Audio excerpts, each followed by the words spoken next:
Welcome back to the Backyard ATV channel.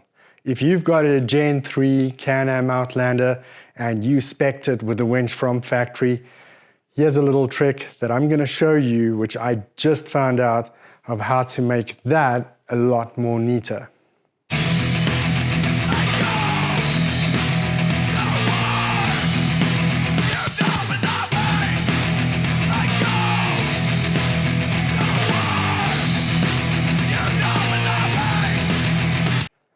So I bought this quad and I spec'd it with a winch, so it came pre-installed from the dealer.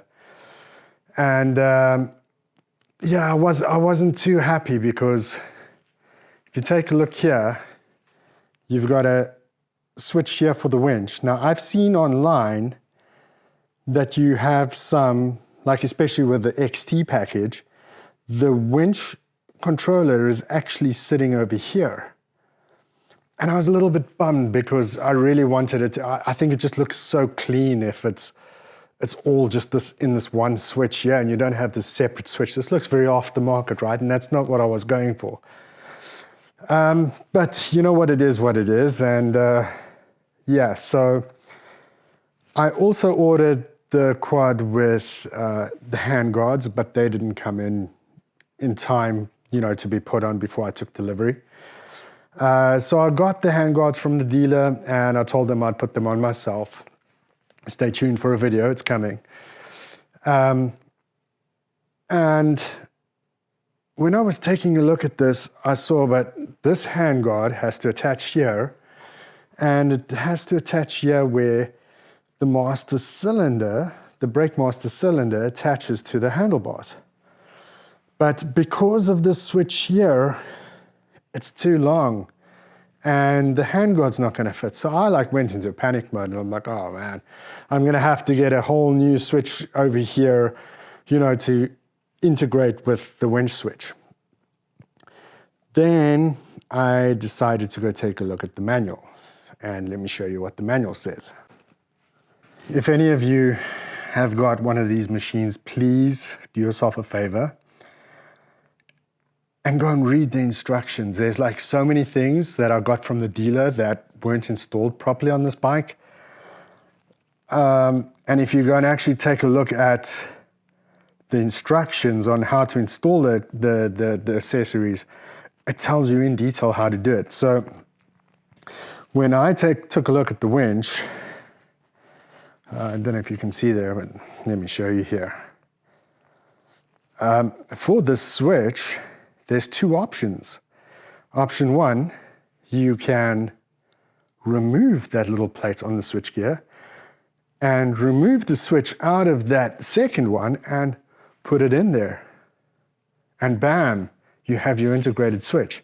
So I was delighted to see that I can do that. So yeah, let's go ahead and do this. It should be quite simple. It seems all we're going to need is a star screwdriver, and we're going to just loosen this screw over here.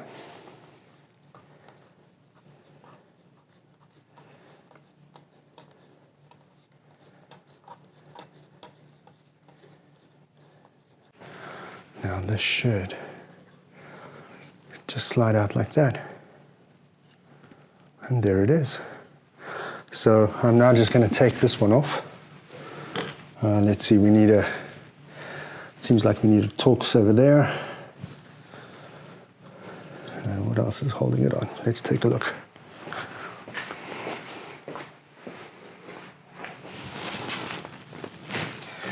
Yeah, it seems like it's just that one Torx screw over there.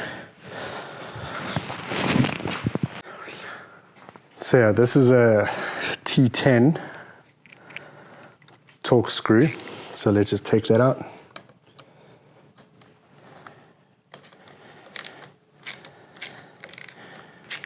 And there it comes.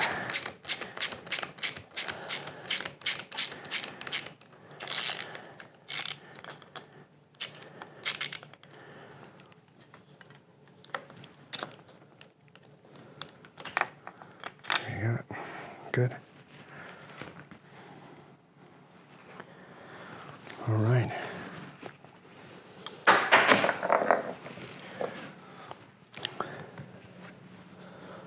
Oh man, it's really scratched up there.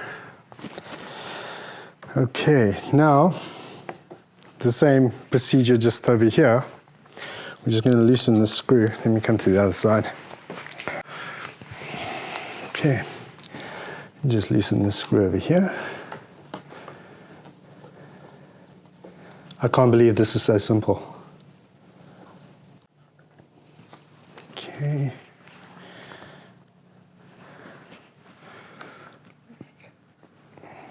Would you look at that?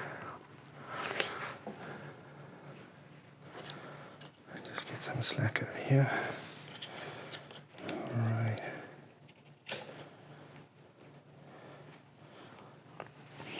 Look at that.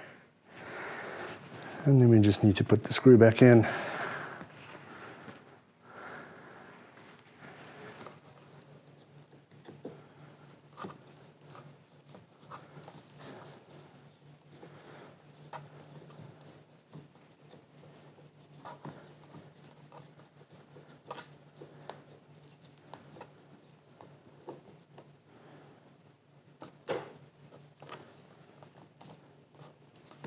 Okay, take a look at that.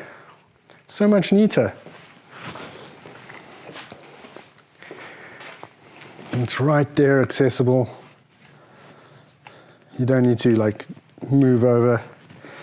If I decide to put a plow on this machine, it's going to be so much easier just to get to the switch right there, right? Yeah. And there you have it. This is a short tutorial. Hopefully it will help somebody that's sitting in the same situation. But now I can install my handguards in peace. Anyway, thanks for watching. I'll see you on the next one.